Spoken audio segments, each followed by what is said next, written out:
నమస్తే, welcome to మన Telugu TV. ఇది నిజం.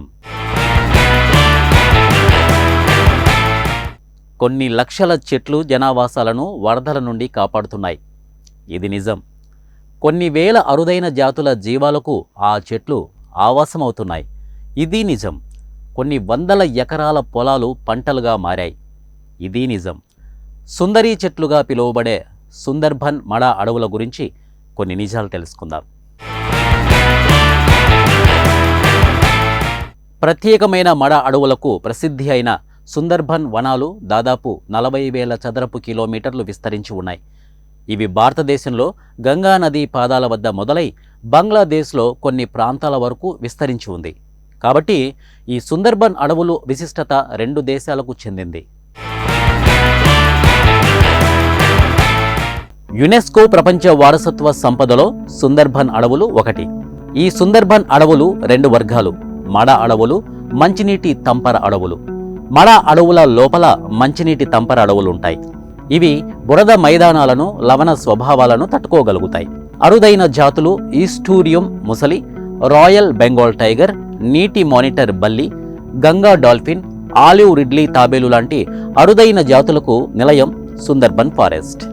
ఈ అడవిలో 30,000 మచ్చల జింకలున్నాయట. 500 బెంగాల్ పులులు కూడా ఉన్నాయట. భవన నిర్మాణానికి, పడవల తయారీకి మొదలైన కలప వస్తువులు తయారు చేయడానికి సుందర్బన్ చెట్ల దృఢమైన కలపను వినియోగిస్తారు. బ్రహ్మపుత్ర, కలకత్తాకు నాటు పడవలు, స్టీమర్ల ద్వారా రవాణా సౌకర్యం కల్పిస్తారు.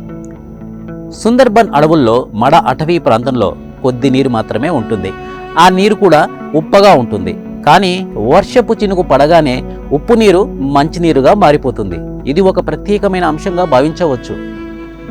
ఇక సుందర్బన్ అడవులు ప్రపంచంలోనే అతిపెద్ద పర్యావరణ వ్యవస్థ కలిగిన అటవీ ప్రాంతం. గంగా, యమున, బ్రహ్మపుత్ర నదుల సంగమం వలన ఏర్పడిన విశాలమైన డెల్టాలో ఉన్న ఈ అడవి భారతదేశంలో పశ్చిమ బెంగాల్లో, దక్షిణ బంగ్లాదేశ్లో విస్తరించి ఉంది.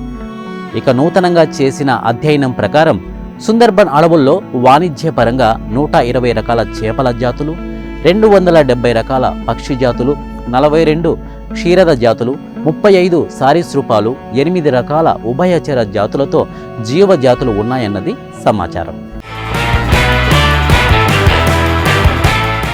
బెంగాల్ ప్రాంత వాసులకు వారి జీవన విధానంలో, సంస్కృతి సాంప్రదాయాలలో సుందర్బన్ మడ అడవులు ప్రత్యేకమైన స్థానాన్ని పొందింది.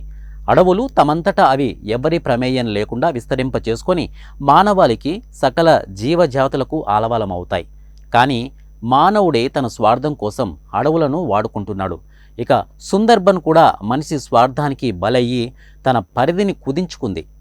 భావితరాల వారు దీనివల్ల నష్టపోతారు అన్నది ప్రపంచమెరిగిన సత్యం. ఇది నిజం. సో సుందరీ చెట్లతో తన సామ్రాజ్యాన్ని విస్తారం చేసుకున్న సుందర్బన్ అడవి మన దేశానికి, బంగ్లాదేశానికి రక్షక కవచం లాంటిది. ఇది నిజం.